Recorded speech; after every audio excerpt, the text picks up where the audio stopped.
Kapankah diam itu adalah emas? Selamat pagi saudara-saudara yang dikasihi Tuhan Yesus Kristus. Kiranya kasih karunia dan damai sejahtera dari Allah Bapa dan kasih Tuhan Yesus Kristus beserta saudara sekeluarga. Kita berjumpa lagi dalam renungan pagi. Sebelum kita mendengarkan firman Tuhan, marilah kita berdoa.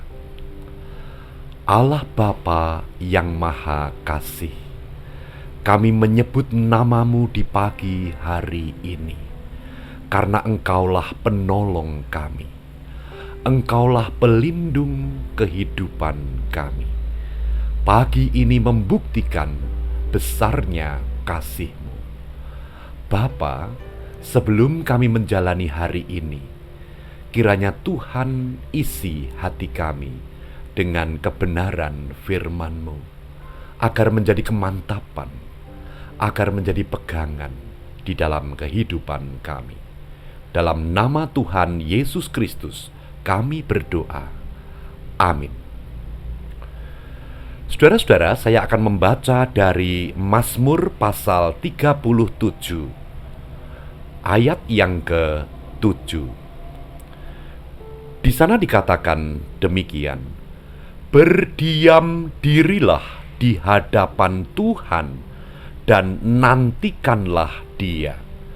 Jangan marah karena orang yang berhasil dalam hidupnya, karena orang yang melakukan tipu daya. Saudara-saudara dikasihi Tuhan Yesus Kristus, kita seringkali mendengar orang berkata, diam itu adalah emas. Apakah memang benar bahwa hanya dengan diam, maka segala sesuatu akan selesai? Lalu apa sesungguhnya yang dimaksud diam itu adalah emas?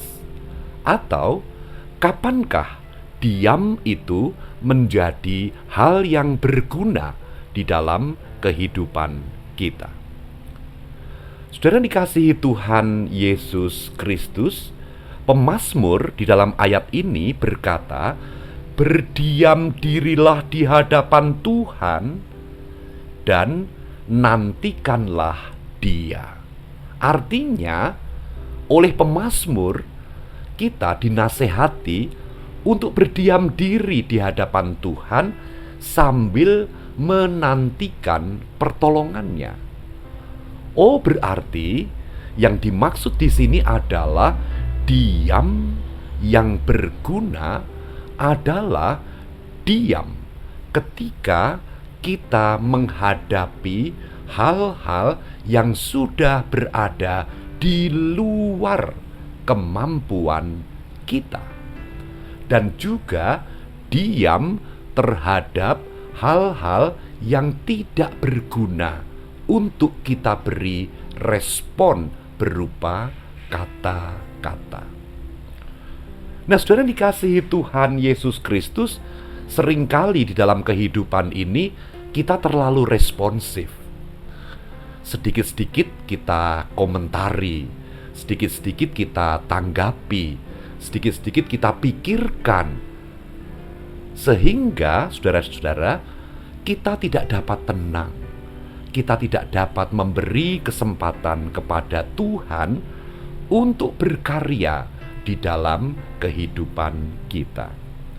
Melalui firman Tuhan ini, saudara dikasihi Tuhan, kita dinasehatkan untuk memilah-milah apa yang terjadi di dalam kehidupan kita, sehingga yang terjadi di dalam kehidupan kita bukan hanya luapan emosi senantiasa, bukan hanya luapan ketidaksabaran oleh karena mata kita melihat atau telinga kita mendengar, namun kita dapat memilah hal-hal yang dapat kita berikan respon dan hal-hal yang kita harus serahkan kepada Allah di dalam diam sambil menantikan pertolongannya. Saudara dikasihi Tuhan, apa yang saat ini sedang saudara hadapi? Apakah persoalan yang sedang kita hadapi ada di dalam kemampuan kita, di mana kita dapat menyelesaikannya dengan kemampuan yang diberikan Tuhan, ataukah persoalan yang kita hadapi sudah di luar kemampuan kita? Persoalan yang kita hadapi harus kita serahkan kepada Tuhan, dan dalam diam kita menantikan pertolongannya. Amin. Mari kita berdoa. Bapa, terima kasih. Melalui firman-Mu ini Bapa, kiranya Tuhan mengendalikan sistem respon kami.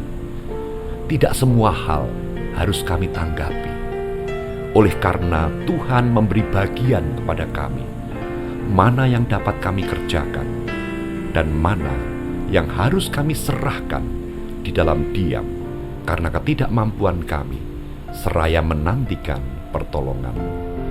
Pimpin dan sertai hari ini, senantiasa di dalam penyertaan-Mu. Dalam nama Tuhan Yesus, kami berdoa. Amin. Tetap semangat saudara-saudara, Tuhan Yesus memberkati saudara sekeluarga. Amin.